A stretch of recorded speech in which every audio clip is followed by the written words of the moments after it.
Hello again, everyone. Edwin Learnard back once again. In this YouTube segment, I'm going to be giving a little review, and really a lot of it is just going to be really talking about the place I had been at when I was in New York, and some things to know about what happened. And some of you may be interested in what happened to me, what was going on in my life many years ago, called yesteryear. Some of you may watch my YouTube astrology channel know my sun sign is Cancer, right? Mercury and Mars in Cancer as well. So I'm very nostalgic, and I'm going to go a little trip back in time to in memory lane, but not such good memories. But I want to talk about some experience I had somewhere. Okay, I believe it's a defunct place right now, but it was Ultra. It was Al's Ultra Auto, I believe. The name of the place. This was located in Mineola, New York. It was an automotive place. It was like an auto body shop, but I think they did repairs as well, I believe on vehicles. So it was like an all-purpose auto type of business. And what happened was this was in the early '90s. I had fell in some hard times. I didn't have stable work, and I needed somebody, just some people to help me out. We get by with a little help from our friends, right? Well, there was this the owner there, and I guess I can't really say the names of people. I guess YouTube. I can say that again. YouTube got some kind of stipulation or statute or what have you. Um, that basically has people refrain from saying people's names, and if they're not famous. So here we go. The thing was, I was first I go back, before this happened. There was one moment there, when they wanted me to come in and move some cinder blocks or something, and somebody had got irritated at me and said, they got mad as because I didn't show up or something. But I didn't think fast enough at the time, and I guess I was a little taken aback by what was said. But if somebody sees this video now and knows, you're the person that said that. What I would like to say is that, well, I would have had more, motivation and incentive to come in and do that work if I thought I was going to get paid fairly, that I wasn't going to get ripped off, that I was going to get paid for what was valued, for what I truly should have earned. The owner of the business was notorious for, having me come in there and maybe paying me maybe half, if that, of what I really deserved. He'd find all kinds of excuses not to pay me because he just didn't. He was, I guess, too cheap and frugal, and he didn't want to spend and pay the money.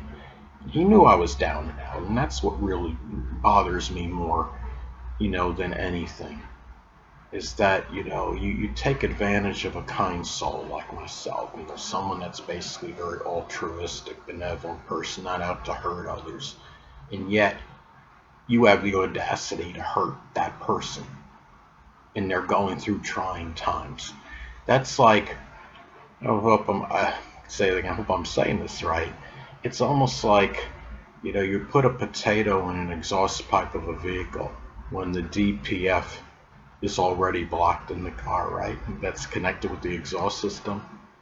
Some of you automotive guys out there are more proficient in that one, but you understand what I'm saying. You're going to exacerbate. Why are you going to exacerbate a situation and add insult to abject misery? It's just not necessary. So anyway, now the thing was, that's why sometimes I wouldn't be in there when people needed me. And what happened, there was one incident. Now I'm going to go to the real major, the thing that gets to me to this day. Never got an apology or anything from this person in all these years. Now, the what happened, one time, he was the owner. Now he knew I was in a homeless predicament, right? And what he did was I stayed over at his place for like one night. And what I was doing was I had raked up, blood in his yard for like hours and hours relentlessly. And I even felt, if I remember, there was some sharpness going on in my wrist. That was even in pain. And, he at least gave me the impression he was going to pay me for it. And what happened was, he never wound, of course, he never wound up paying me. And what I did was, I had relocated because I didn't have much choice. I didn't have anything going on in New York. So you could say I transitioned. I went over to Nashville, Tennessee, trying to reconcile things with my mom. And then that didn't exactly go to plan. But anyway, one day when I had the opportunity, I was in a hotel room and I made a collect call, attempted to make a collect call to this person, that supposedly was going to pay me and never paid me for the job there. Now, the thing is, when I got on the line, the operator was trying to get the person to accept the call.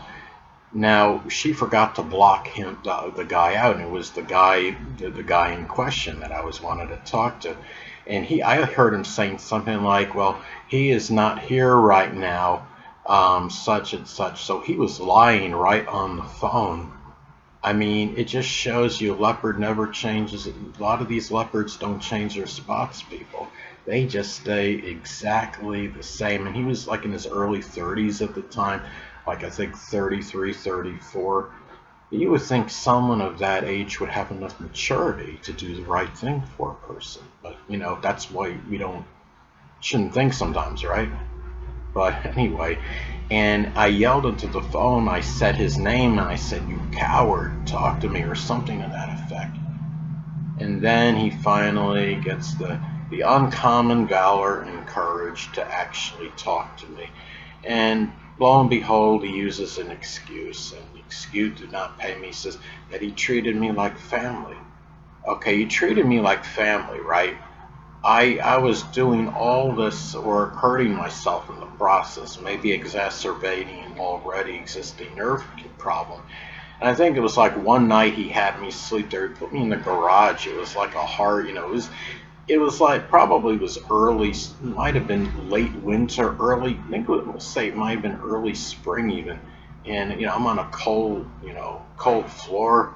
And I understand beggars can't be choosers, but what did you really do for me? He didn't even permit me to go into his home. Really, he just kept me outside for whatever reason. I don't know if there. I mean, I can't accuse. I mean, it does seem a little suspicious. What didn't you want me to see in your home? What was it? What was the reason that you were prohibiting me from coming into your home anyway? But really, that's, neither here or there at this point. It's a little bit of a moot point. But to this day, I never really thought about it until I started remembering this while I was doing the video. Actually, it does seem a little bit odd that you won't let somebody come into your home that you've known. And I mean, he knew I was trustworthy. He should know that anyway. So what was he hiding something in there? Is what makes me wonder. Why were you so skeptical regarding me coming to your home? But really, that's not the main point of this video. It's the fact that you did the wrong thing. And as far as like a review on the place, itself, I mean, I'm sure there were a lot of satisfied customers. A lot of the people worked hard, and I don't know how he treated other employees. I know there was at least one though that wasn't getting paid fairly, and the thing was, so there may have been others, but I'm sure the jobs were done properly, and the people that were working there were proficient at what they did. There was one person, and I'm not allowed just to say the name on here. Speak anonymously. The person was very proficient in auto mechanics. He was very dexterous. He did a lot of, he was very quick-witted, very, as far as putting things together on autos, pulling the engine out or whatever needed to be done with it, putting a new distributor cap on the vehicle. Those things, I mean, he was very good at, but I don't even know. I don't think he even got paid what he was supposed to be getting paid. But the point is, when you're in a business, you're supposed to be ethical and be about integrity. And in these instances, unfortunately, in this place, it was a lesson to be learned. And there was one time, it was funny that I got into it with the owner there, and he got mad because I raised my voice to him. And all the times you basically take money from me by not paying me what I was supposed to get paid, and you have the audacity to worry about me getting mad, yelling. Why shouldn't I yell and scream and get mad after what you did, after the money that was taken from me? I mean, please. You don't have a leg to stand on as far as that goes. And it would have been nice if by this point in time, this was back in 1994, so we're talking 29 years ago, and I feel like I was overdue at this point for some kind of apology or something, or at least reaching out to me and saying, hey, Ed, I had some bad times there. I did you wrong. I'm sorry, Eddie. But people won't even do that. What I think I should add, and I almost forgot about this, is the fact that,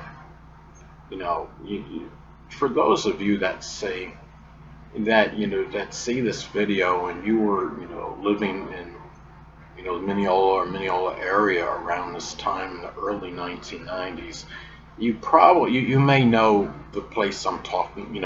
I told you the name of the place, but you know the place, and you may know the person I'm referring to in this video. And the thing is, I would really, if you know who this person is, I would strongly suggest to think twice, maybe before doing business with him.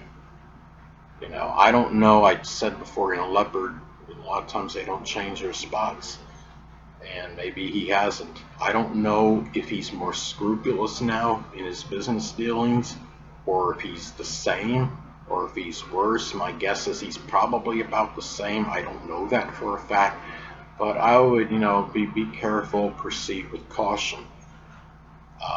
I know that somebody, at least one person, had sued him, or they brought him to court. I don't know if it's an actual suit, but they went into the court. It may have been a small claims court. The person that sued him or brought him to court or what have you didn't win, and wound up, didn't get anything out of it. But it does make you wonder, if someone's bringing him to court, why was that?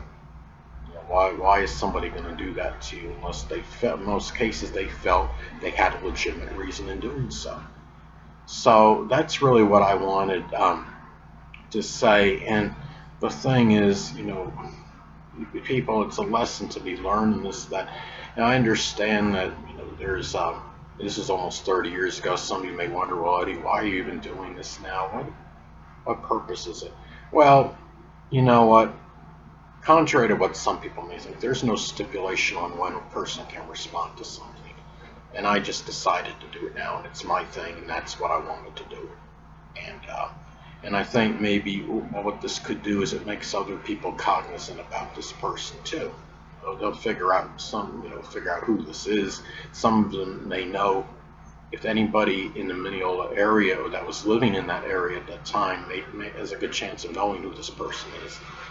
And it allows, and I want to tell people that even if somebody's your friend, and you feel they're trustworthy, to be very careful you get into some monetary situation with him or her. And the thing too is, you can go on to, there's a website called mylife.com, and you can get basically it's like a credibility rating. It could show it, you have to, you have to pay if you want them to elaborate specifically on it, but you can get, it'll say if there's court, records or something on the person, it'll tell you in many instances if that's the case. And there's a rating, I forget what it is, it might be between 0 and 5, and, if something's say, under 2.5, then I would be hesitant regarding the person's character. And that's something you can do to check on some people for free, not have to pay anything. Anyway, people, that'll conclude this YouTube segment. Until next time, Edwin Learnard saying stay well.